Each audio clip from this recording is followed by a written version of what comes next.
Health insurance के बहुत ही अहम मुद्दे के साथ करने वाले हैं। सब जगह खबर आ रही है कि कैसे जो हेल्थ इंश्योरेंस के पॉलिसी होल्डर या ग्राहक हैं वो कैसे हेल्थ इंश्योरेंस कंपनियों की तमाम सेवाओं से नाखुश है। और ख़ास तौर से इन तमाम सेवाओं में जब बात होती है शिकायतों के निपटारे की, तो कई बार वो फंसा हुआ महसूस करते हैं। उन्हें लगता है कि उनके साथ धोखा हुआ है। कोई दिक्कत होने पर अगर इंश्योरेंस कंपनी या हेल्थ इंश्योरेंस कंपनी को वो कांटेक्ट करने की कोशिश करते हैं, संपर्क करने की कोशिश करते हैं, तो कई बार जो नंबर दिए होते हैं पॉलिसी डॉक्यूमेंट्स में, या तो वो लैंडलाइन नंबर होते हैं जहां पर कोई फ़ोन नहीं उठाता, टोल फ्री नंबर होते हैं जहां पर लंबी लंबी होल्ड जो है वो उनको करनी पड़ती है, और ऐसे में उनका पूरा दिन बर्बाद हो जाता है। कई सारे मुद्दे हैं हेल्थ इंश्योरेंस ग्राहकों के लिहाज से देखा जाए, लेकिन चलिए शुरुआत हम करेंगे शिकायतों के निपटारे से। और हमारे पास एक बहुत ही खास पैनल है जो इस पूरे मुद्दे के तमाम पहलुओं पर विस्तार से चर्चा करेगी। और साथ ही अगर आप भी ऐसे शख्स हैं जो कि हेल्थ इंश्योरेंस कंपनियों से त्रस्त हैं, उनकी सेवाओं से त्रस्त हैं, तो आपके सवाल आप तुरंत हमें लाइव भेजें, व्हाट्सएप करें। आपके सवालों को हम शो में भी शामिल करेंगे। बहरहाल मिलवाती हूँ आपको हमारे आज के पैनलिस्टों से। आज हमारे साथ Bijon Mishra, international consumer policy expert, Rajesh Rai, advocate Supreme Court, Pankaj Matpal, MD Optima Money Manager हमारे साथ जुड़ गए हैं। आप तीनों का स्वागत है हमारी इस बेहद खास पेशकश में। बिजॉन सर, आपके पास आऊंगी क्योंकि ये मुद्दा पुराना नहीं है, हमने कई बार चर्चा की है, लगातार आप भी इस तरह की मुहिम को छेड़े रहते हैं, लेकिन हम समाधान की ओर जाएं उससे पहले समस्या समझाते हैं लोगों को। वो तमाम हेल्थ इंश्योरेंस, क्योंकि हेल्थ इंश्योरेंस आज की तारीख में बहुत ज़रूरी कवर है जो आपके पास होना चाहिए। एक ऐसा खर्च जिसको आप उम्र की किसी भी उम्र में इसको इग्नोर नहीं कर सकते हैं। भारत में इस प्रोडक्ट को लेकर वैसे भी जागरूकता बहुत ज़्यादा कम है, इसकी अनिवार्यता लोगों को समझ में भी आ रही है, तो वो समझ भी पर्याप्त नहीं है। अब ऐसे में बेजॉन जी, एक तरीका है जहां पर आप इस तरह के ग्राहकों को और जोड़ सकते हैं, बटोर सकते हैं, वो है अच्छी सर्विस देना। वो भी इंश्योरेंस कंपनियां जो है करने में नाकाम साबित हो रही हैं। और खासतौर से जब बात होती है शिकायतों के निपटारे की, ये तो बहुत ही बेसिक सी सर्विस है जो हर पॉलिसी होल्डर का हक है, वो ही उनको नहीं दिया जा रहा है। तो कविता जी, अभी जो लक्ष्य है सरकार का, हम आपको बता दें, हम लोग जैसे लोग जो न्यूट्रल है, जो इंश्योरेंस से कोई वार्ता नहीं रखते हैं इंश्योरेंस कंपनी के साथ, हम लोग जैसे लोगों को अब मेंबरशिप दिया गया है एग्जीक्यूटिव कमिटी, जैसे जनरल इंश्योरेंस काउंसिल है, वो सारे general insurance council including health insurance companies के एक काउंसिल है अंडर द इंश्योरेंस एक्ट। ये स्टैट्यूट है, ये कोई नॉट फॉर प्रॉफिट संस्था नहीं है या ये कोई सरकारी ऑटोनोमस सोसाइटी नहीं है, ये कानूनी रूप से काउंसिल है। और उस काउंसिल में 5 लोगों को सदस्यता दिया जाता है रेगुलेटर की तरफ से। और हम लोगों का पूरा प्रयास है, जैसे हम दिसंबर 2021 से हम जुड़े हैं, तभी से हम जीआई काउंसिल को, सारे मेंबर्स, उनके जो काउंसिल हैं, उनको सबको यही चीज बोल रहे हैं जो अभी आप अपने ओपनिंग रिमार्क्स में समझाए। और आप देखेंगे बहुत जल्दी इसमें अब सुधार आएगा, क्योंकि रेगुलेटर भी अब बहुत सीरियसली इस पे काम कर रहे हैं। अभी रेगुलेटर इतनी सीरियसली इस पे उतर आए हैं, वो टाइमलाइन दे दिए हैं इंश्योरेंस कंपनीज को। पहले कैशलेस हेल्थ इंश्योरेंस केवल 30 to 40% लोगों का कवरेज कैशलेस होता था, अब ये बढ़कर 60 तक पहुंच गया है। अब हम लोग 100 का प्रयास कर रहे हैं कि कोई भी हेल्थ इंश्योरेंस पॉलिसी ना बिके जो कैशलेस नहीं हो। और इसके लिए केवल एक ही उपाय है कि जितने हॉस्पिटल्स हैं इंडिया में, सारे हॉस्पिटल्स को एम्पैनल करना अनिवार्य हो जाएगा इंश्योरेंस कंपनी का। और ये एम्पैनलमेंट प्रोसेस कैसे सरल। बिजॉन सर, एक जो सूत्रों के हवाले से हमको खबर मिल रही है, 60% नहीं, अब तो 100% कैशलेस की बात हो रही है। इसको लेकर रेगुलेटर जो है वो तैयार होता हुआ दिखाई दे रहा है। और इतना ही नहीं, 31 अक्टूबर तक का समय भी दे दिया गया है। अब ऐसे में 100% कैशलेस क्लेम सुनिश्चित करना होगा। ये एक बहुत बड़ी खबर जो सूत्रों के हवाले से हमें मिल रही है।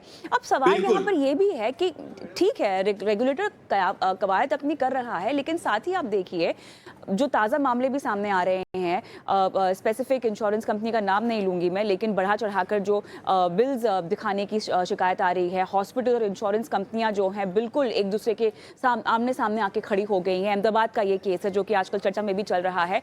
मुद्दा क्या ये तमाम मुद्दे 100% कैशलेस हो जाने से सॉल्व हो जाएंगे? कुछ हद तक। सबसे इंपॉर्टेंट चीज है कि मिस सेलिंग बंद हो जाए। यू सी आज जब कोई भी इंश्योरेंस जब बेचा जाता है तो बड़े सरल तरीके से आसान लैंग्वेज में हर पॉलिसी होल्डर को एक पन्ना मिलना चाहिए जो वो समझ सकता है। ये नहीं कि आप पूरा फाइन प्रिंट में उनसे सिग्नेचर ले लीजिए और कल को आप बोले थे आप तो साइन किए थे, आप एग्री किए थे, आप क्यों अभी नहीं एग्री कर रहे हो, तो डिस्प्यूट खड़ा हो जाता है। तो अब जो कंसेंट लेने का जो तरीका है इंश्योरेंस कंपनी को, वो कंसेंट लेना एक अनिवार्य रूप, एक तरीका हम लोग को अपनाना पड़ेगा, ताकि कोई भी पॉलिसी होल्डर भी ये ना बोले कि हमको जानकारी नहीं था, हमको उन्होंने बोला था कि इतना रिटर्न मिलेगा, इतना मिलेंगे, इतना आपका कवर है, ये कवर नहीं है। तो ये तरीका गलत होता है, क्योंकि जो एजेंट्स लोग काम करते हैं, जो लोग इंटरमीडियरीज हैं, ब्रोकर्स वगैरह, वो लोग कभी कभी अपना टारगेट मीट करने के लिए लोगों को लाभ दिखाने शुरू कर देते हैं, मिस सेल कर लेते हैं। जितने मतलब मैक्सिमम जो मैक्सिमम शिकायत आ रहा है कविता जी, हमारे ओम्बुड्समैन के सामने, इंश्योरेंस ओम्बुड्समैन 17 इंश्योरेंस ओम्बुड्समैन है देश भर में, और 17 इंश्योरेंस ओम्बुड्समैन पे मैक्सिमम जो शिकायत आ रहा है वो मिस सेलिंग का आ रहा है। तो वो मिस सेलिंग को बंद करना होगा हम लोगों को, और उसको बंद करने बहुत सारे पहलू है।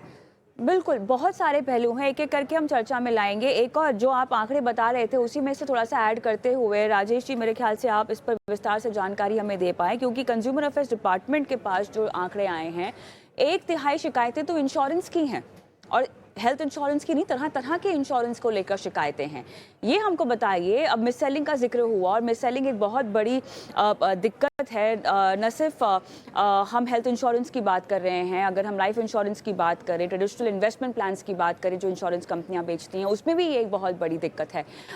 हेल्थ इंश्योरेंस के लिहाज से राजेश राय जी मुझे ये समझाएं कि जो शिकायतें आ रही है मिस सेलिंग की, उसमें किस तरह से गलत तरीके से जो है वो पॉलिसीज बेची जाती हैं।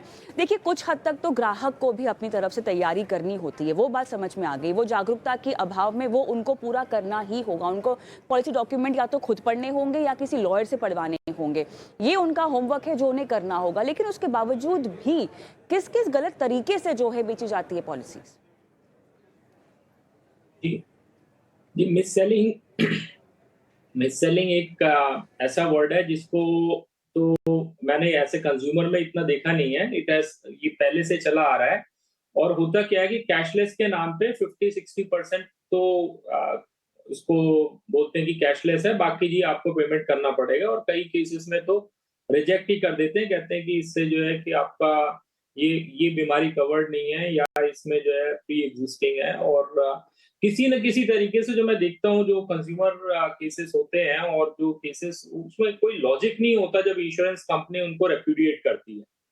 एक्चुअली मुझे कहीं लगता है कि इनको कुछ टारगेट होता है, या कुछ ऐसे इन्होंने सोच रखा है कि इस तरीके का जब इनके पास क्लेम होए तो इतने परसेंट इन्होंने रिजेक्ट करना है, और उसको प्रॉफिटेबिलिटी की तरह दिखाना है, और बिल्कुल भी जो है उसमें कोई लॉजिक नहीं होता कि क्यों इसको रेप्यूडिएट किया।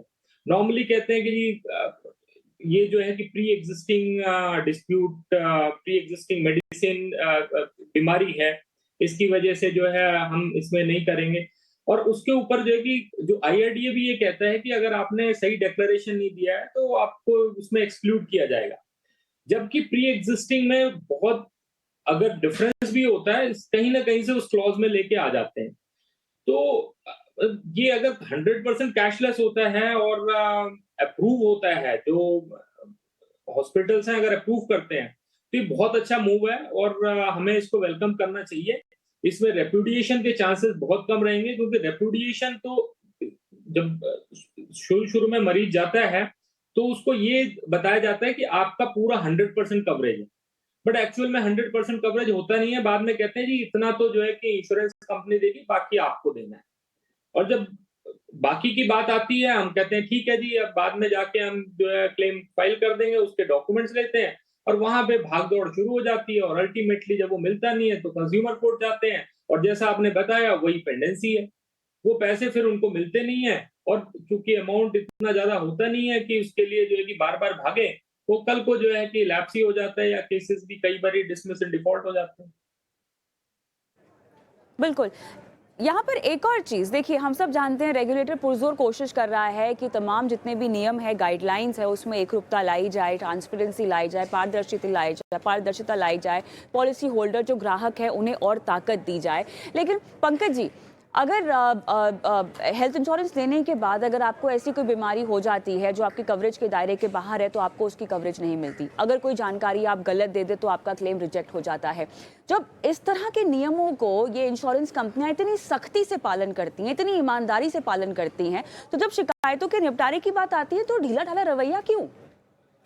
अभी तो सही कहा आपने। देखिए, एक्सक्लूजन जो होते हैं ऑलरेडी डिफाइंड होते हैं पॉलिसी में कि क्या क्या एक्सक्लूड होगा और कौन सी बीमारियां, यानी कि जैसे प्री एग्जिस्टिंग की बात करें तो उसके लिए टाइम डिफाइंड होता है डिपेंडिंग ऑन इंश्योरर। 3 साल या 4 साल उसके बाद ही वो बीमारियां कवर हो पाएंगी। कुछ बीमारियों के लिए एक वेटिंग पीरियड भी हो सकता है, प्री एग्जिस्टिंग ना भी हो लेकिन उसके लिए वेटिंग पीरियड रहता है। ये सब बातें कई बार लिखी होती हैं।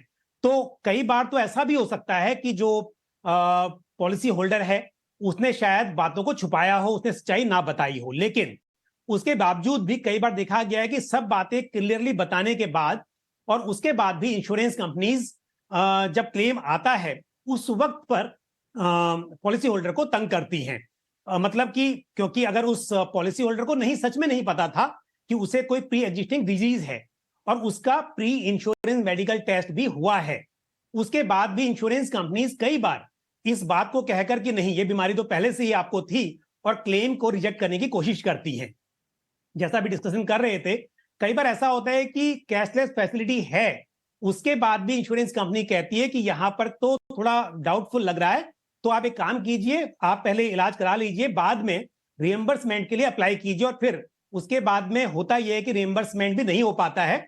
तो जो आपने कहा कि सभी कुछ लिखा होने के बाद भी, मैं मानता हूं कि कुछ केसेस में जो पॉलिसी होल्डर्स हैं वो उनके तरफ से भी लापरवाही होती है, लेकिन उसके बाद भी जहां पर सब कुछ सच्चाई से बताया गया होता है वहां पर भी देखा गया कि इंश्योरेंस कंपनीज एक वजह तो होती है शायद थोड़ी सी कि ट्रेनिंग की कमी। उनके जो लोग होते हैं जो फ्रंट डेस्क पर आपसे डील कर रहे होते हैं, शायद उनको जानकारी का अभाव होता है, नॉलेज की कमी होती है, जिसकी वजह से पॉलिसी होल्डर को कई बार सफर करना पड़ता है।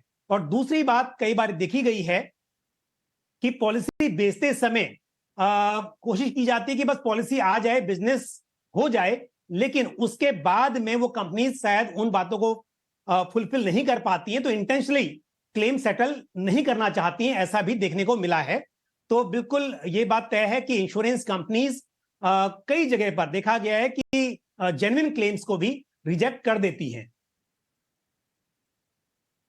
बिल्कुल, और यही चीज़ है जो गलत है। और बिजॉन सर, आप महंगा प्रीमियम देते हैं, आप हेल्थ इंश्योरेंस लेते हैं ताकि आपको आगे चलकर किसी भी तरह की दिक्कत ना हो, फाइनेंशियली जो है आप पर्याप्त तरीके से सिक्योर हो, क्योंकि इस तरह की मेडिकल नीड्स कभी भी आ सकती हैं, मेडिकल क्राइसिस कभी भी आ सकती हैं। आप हेल्थ इंश्योरेंस पॉलिसी इसलिए लेते हैं ताकि आपको एक एडिशनल कवर मिल जाए। और बढ़ती महंगाई, खासतौर से मेडिकल इन्फ्लेशन की जब हम बात करें, हमेशा हम दर्शकों को भी कहते हैं कि आप अच्छा खासा कवर लेने का मतलब ये है कि आप पर्याप्त तरह का कवर लें। मेडिकल इन्फ्लेशन को ध्यान में रखते हुए अपने करियर को आपको चुनाव करना चाहिए। लेकिन इन सब बातों को आप ध्यान में रखकर एक हेल्थ इंश्योरेंस पॉलिसी लेते हैं जहाँ पे आप सुनिश्चित करते हैं कि आपके और आपके परिवार का जो एटलीस्ट फिजिकली जितना भी आपका मेडिकल खर्चा है वो कवर्ड हो। उसके बावजूद भी जब इस तरह की मनमानी होती है तो कहीं ना कहीं आपका भरोसा उठ बैठता है।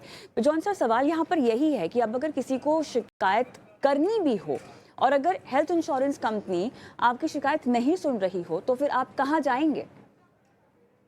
बिल्कुल, देखिए पूरा तंत्र बना हुआ है। अब IRDA के पास अब बीमा भरोसा एक प्लेटफॉर्म बन रहा है और उस प्लेटफॉर्म बहुत ही प्रोएक्टिवली काम करेंगे। उसके बाद हमारे जो 17 ओम्बुड्समैन है देश में, आप उस ओम्बुड्समैन के पास जा सकते हैं कानूनी रूप से। और ये ओम्बुड्समैन अब ऑनलाइन काम करना शुरू कर दिया है, जहां भी हो, आपको फिजिकली जाने का बिल्कुल जरूरत नहीं है। आप घर बैठे शिकायत कर सकते हैं कि इंश्योरेंस कंपनी हमारा बात नहीं सुन रहा है और हमको सही सॉल्यूशंस नहीं मिल रहे हैं, आप प्लीज इस पर मध्यस्थता कीजिए, आप इसको मीडिएट करके क्लोज कीजिए। सबसे बड़ी बात यह है कि अभी हम लोगों को एक बहुत स्ट्रिक्ट टाइमलाइन देना होगा, क्योंकि आज हम हॉस्पिटलाइज्ड हैं, हमको आज पेमेंट करना है। हम यदि हेल्पलाइन में फोन करते हैं और हमको कहा जा रहा है कि आप 48 आवर्स वेट करो, तो हम कहां से 48 आवर्स वेट करेंगे सुनने के लिए? और फिर कहा जाता है कि आप 15 दिन का टाइम दीजिए, हम फिर आपको जवाब देंगे। ये सब जो पुराना जो तरीका था वो सारे गलत था, और उसको अब सुधारना जो बिल्कुल अनिवार्य हो गया है, जिसको हम लोग धीमे धीमे करके उस रूप को ला रहे हैं, सही रूप को ला रहे हैं, ताकि हर इंश्योरेंस कंपनी ये समझ लें कि वो दिन नहीं करेंगे और वो अपने को उत्तरदायित्व नहीं करेंगे तो उनके ऊपर बहुत स्ट्रिक्ट एक्शन लिया जाएगा और उनके केस में कानूनी रूप से हस्तक्षेप होगा। और वो किस ढंग से होगा उस पर भी कार्रवाई, मतलब बातचीत चल रहा है कि कौन करेंगे, किस ढंग से करेंगे, रेगुलेटर किस ढंग से आएंगे। तो अभी हम लोग का इंश्योरेंस एक्ट में भी बदलाव लाने का कोशिश हो रहा है ताकि और भी पारदर्शिता हो, अकाउंटेबिलिटी हो, इन्वेस्टमेंट्स आए, कंपटीशन आए।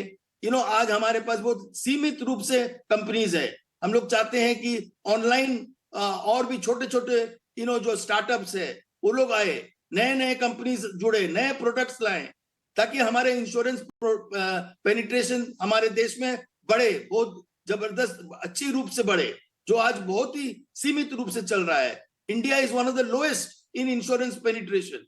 तो क्योंकि आप जैसे बोले कविता जी, विश्वास पैदा करना बहुत जरूरी है, पारदर्शिता लाना बहुत जरूरी है, उत्तरदायित्व करना बहुत जरूरी है।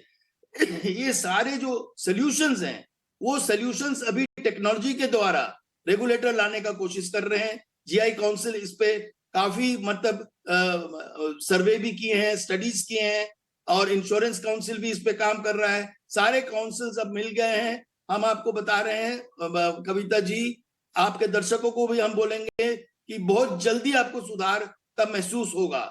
और हम लोग ये कोशिश कर रहे हैं कि प्रॉब्लम्स सब लोग जानता है, सॉल्यूशंस ढूंढना होगा, और वो सॉल्यूशंस तब निकलेगा जब सारे इंश्योरेंस कंपनीज को मतलब पॉलिसी होल्डर सेंट्रिक हम लोग बनाएंगे, उनको ये समझाएंगे कि देखिए आप यदि नहीं करेंगे अब आपका चलने वाला नहीं है। अब वो कंपनी रहेंगे जो पॉलिसी होल्डर्स को सुनेंगे, उनको विश्वास करेंगे, एक तौर तरीका लाएंगे जहां पर हम ये भी नहीं बोल रहे हैं कि जो जेन्युइन क्लेम नहीं है उसको आप पेमेंट कीजिए, नहीं, जो जेन्युइन क्लेम नहीं है उनको इनफैक्ट एक्सपोज कीजिए, ताकि लोगों में डर पैदा हो कि गलत ढंग से यदि हम इंश्योरेंस ले लें तो कोई भी इंश्योरेंस कंपनी हमको आगे इंश्योरेंस नहीं देंगे। इस ढंग का ये सब बिल्कुल फिलहाल तो जितनी भी योजनाएं बनाई जा रही है जी, फिलहाल जितनी भी योजनाएं बनाई जा रही हैं, अगर इनका अमल कर लिया जाता है तब तो मेरे ख्याल से जो लो पेनिट्रेशन की हम बात कर रहे हैं इंश्योरेंस की, अगली चर्चा में ये मुद्दा शायद सामने ही ना आए। लेकिन जब बात होती है अकाउंटेबिलिटी की, राजेश राय जी आपके लिए होगा ये सवाल, जब बात होती है अकाउंटेबिलिटी की वो अकाउंटेबिलिटी के लिए आपके पास उतना इंफ्रा होना चाहिए, तमाम स्टेक होल्डर्स को एक पन्ने पर आकर पुरजोर खुद की तमाम जितने भी उनके सेल्फिश इंटरेस्ट हैं उनको साइड में रखकर आगे बढ़ना होगा और पॉलिसी होल्डर के बारे में सोचना होगा। मौजूदा सीन तो ये है कि अगर मैं एक कैशलेस का भी बिल सेटल करना चाहती हूँ तो उसके लिए भी हॉस्पिटल वाले एक पेशेंट को जिसको डिस्चार्ज करना है उसे 48 घंटे तक रुका के रखते हैं, क्योंकि हेल्थ इंश्योरेंस कंपनी से जो है अब तक आपको जवाब नहीं मिला, आपको गो हेड नहीं मिला है, वो पेशेंट का ट्रीटमेंट खत्म हो चुका है, डॉक्टर बोल रहा है आप चले जाओ, लेकिन फिर भी उसको 48 घंटे रखा हुआ है हॉस्पिटल में। अगर मुझे कोई शिकायत करनी इंश्योरेंस कंपनी की तो मुझे जो नंबर दिया है पॉलिसी बुकलेट में, डॉक्यूमेंट्स में, मैं अगर बॉम्बे की हूं तो वो नंबर है चेन्नई का और वो है एक टोल फ्री नंबर, वो है एक कस्टमर केयर का नंबर, जहां पर शायद 5-6 बजे के बाद वो काम भी नहीं करते। हम इन छोटे छोटे मुद्दों की बात कर रहे हैं और जब तक आप इन छोटे छोटे मुद्दों को एड्रेस नहीं करेंगे तब तक हम बड़े बदलाव की ओर नहीं बढ़ सकते। राजेश राय जी। जी बिल्कुल सही कहा आपने, और जैसे कि कैशलेस है, कैशलेस को हम वेलकम करते हैं, और कैशलेस जो स्कीम है उसमें इंश्योरेंस कंपनीज को भी फायदा होगा जो क्लेम्स गलत हैं या जो क्लेम्स जो है फ्रॉडुलेंट है वो नहीं हो सकते, क्योंकि फ्रॉडुलेंट जब होंगे जब जो किसी ने बिल पेश कर दिया और एक्चुअल में ट्रीटमेंट नहीं हुई। कैशलेस होगा तो हॉस्पिटल से जाएगा, और अगर उसमें जो है कि हॉस्पिटल और नॉर्मली जो पेशेंट का है इतना बड़ा नेक्सस तो बहुत मुश्किल है। तो इस तरीके से कैशलेस जो इंश्योरेंस कंपनीज के लिए भी बहुत बढ़िया रहेगा। यस डेफिनेटली, जैसा कि इस चर्चा में बताया गया कि कंज्यूमर को प्राइमरी मान के हेल्थ इंश्योरेंस में जो भी बेनिफिट्स वो दिए जाएं, और हेल्थ इंश्योरेंस जो है कि हिंदुस्तान में बहुत पीछे है, तो मैं इससे कंप्लीटली एग्री करता हूँ। आप विदेशों में जाएं, अगर आज आप वीजा लेते हैं, मान लीजिए आपको यूके जाना है, तो आपको सबसे पहले जो है कि नेशनल हेल्थ इंश्योरेंस उनका स्कीम है, उसके अंदर आपको एनरोल कराना पड़ेगा, बकायदा पैसा देना पड़ेगा। बट यस, आपने अगर पैसा दे दिया और आप उसमें एनरोल हो गए, तो उसके बाद बहुत कम लिमिटेशंस होती हैं जिसके अंदर आपका इलाज जो है कि पैसा आपसे लिया जाएगा, अदरवाइज एवरीथिंग इज कवर्ड। तो उस तरीके का जो एश्योरेंस है, उस तरीके का जो भरोसा है, वो हिंदुस्तान में आना चाहिए, जिसके लिए आईआरडीए और जो दूसरे रेगुलेटर्स हैं वो इंश्योरेंस कंपनी को इसके लिए बाध्य करें कि ये लोग जो इस तरीके का रेपुडिएशन करते हैं वो खत्म करें।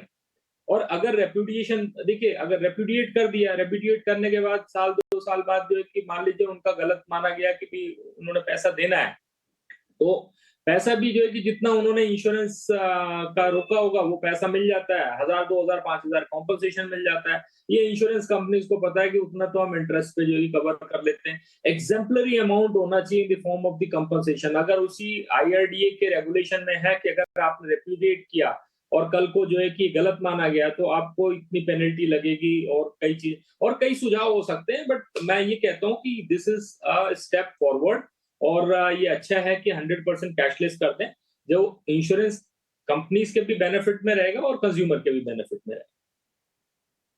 लेकिन जब तक ये बदलाव आते हैं तब तक बहुत ज़रूरी है कि हेल्थ इंश्योरेंस ग्राहक होने के नाते आप जाने कि आपके अधिकार क्या हैं, आपकी जिम्मेदारियां क्या हैं और आप किस तरह से आवाज़ उठा सकते हैं। तो पंकज जी, थोड़ा सा हम फोकस करते हैं शिकायत करने की प्रक्रिया की ओर। ठीक है, यहाँ पर आप सबसे पहले अगर शिकायत करना चाहते हैं तो आप इंश्योरेंस कंपनी को अप्रोच करेंगे।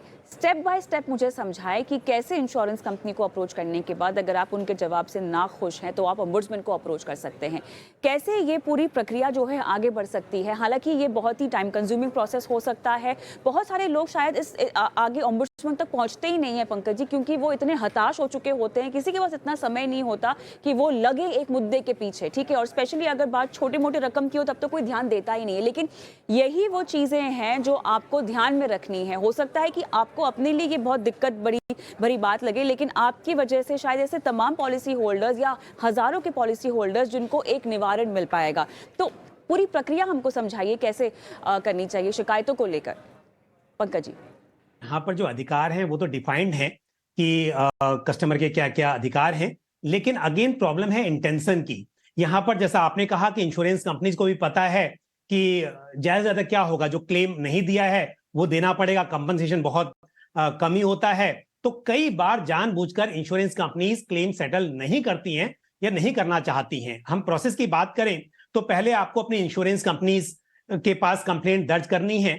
अगर आप उसे सेटिस्फाइड नहीं हैं, आप हर कंपनी में एक ग्रीवांस रिड्रेसल ऑफिसर होता है, आप उसके पास कंप्लेंट कर सकते हैं। लेकिन अगर सेटिस्फाइड नहीं है, 15 डेट करने के बाद कोई रेस्पॉन्स नहीं आता है या आप रेस्पॉन्स से सेटिस्फाइड नहीं हैं, तो आप आईआरडीए के पास अपनी शिकायत कर सकते हैं।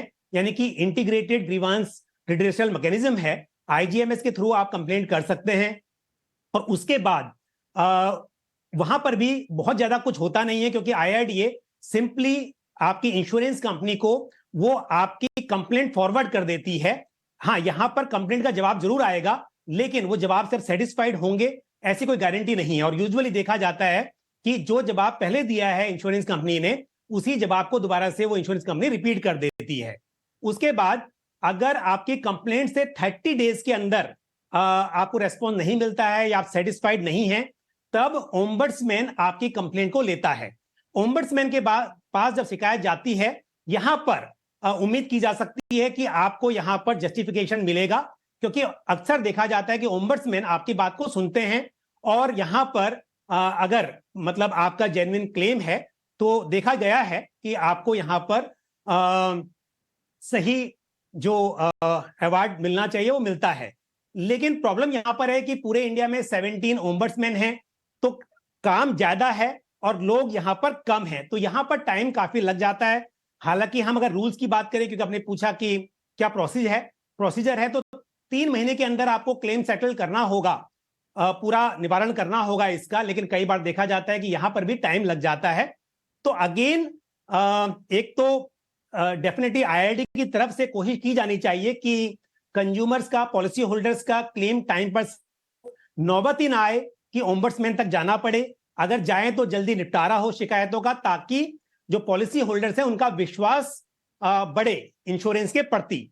और दूसरी बात यह है कि जो ग्राहक हैं, जो पॉलिसी होल्डर्स हैं, उन्हें समझना चाहिए कि चाहे टाइम लग रहा है लेकिन अपने अधिकारों के लिए उनको ये जरूर प्रक्रिया करनी चाहिए, अमाउंट छोटा हो या बड़ा हो, ताकि ये बात IRDAI को भी समझ में आए कि लोग यहाँ पर बहुत ज्यादा हैं, उनको दिक्कतें हो रही हैं।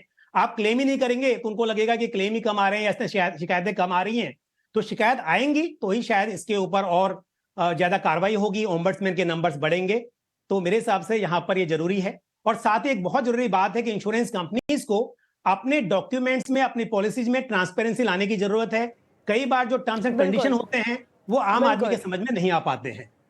बिल्कुल बिल्कुल बिल्कुल, मेरे ख्याल से बहुत सारे और पहलू हैं जिन पर हमें बात करनी होगी, लेकिन फिलहाल मेरे पास समय ख़त्म हो चुका है और तीनों पैनलिस्टों ने जितना मुमकिन हो सके आप सभी को मार्गदर्शन देने की कोशिश की है। और अंत में बहुत ज़रूरी है कि आप अपनी जिम्मेदारी समझें और अगर कहीं गलत हुआ है तो आवाज़ उठाना सीखें, क्योंकि इसी की वजह से जो है जो बदलावों की बात हो रही है उन बदलावों को अमल में लाना आसान हो जाएगा।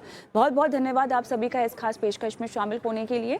और फिलहाल हम रुकेंगे छोटे से ब्रेक के लिए, लेकिन ब्रेक के उस पार जो है हम बात करने वाले हैं आपके फाइनेंशियल पोर्टफोलियो की, और जिसमें सॉवरेन गोल्ड बॉन्ड की जो किस्त अब खुली हुई है निवेश को लेकर, क्या आपको इसमें पैसे लगाने चाहिए और अगर लगाने चाहिए तो किस तरह से आपको निवेश करना चाहिए। सोने में निवेश को लेकर तमाम बारीकियां हम समझेंगे पंकज मटपाल से, जो हमारे साथ बने हुए हैं, लेकिन सब कुछ होगा इस छोटे से ब्रेक के बाद। इस बीच अगर इंश्योरेंस को लेकर आपको कोई सवाल पूछना है या म्यूचुअल फंड को लेकर ही कोई सवाल पूछना है तो नंबर व्हाट्सएप जो आपको नोट डाउन कर लेना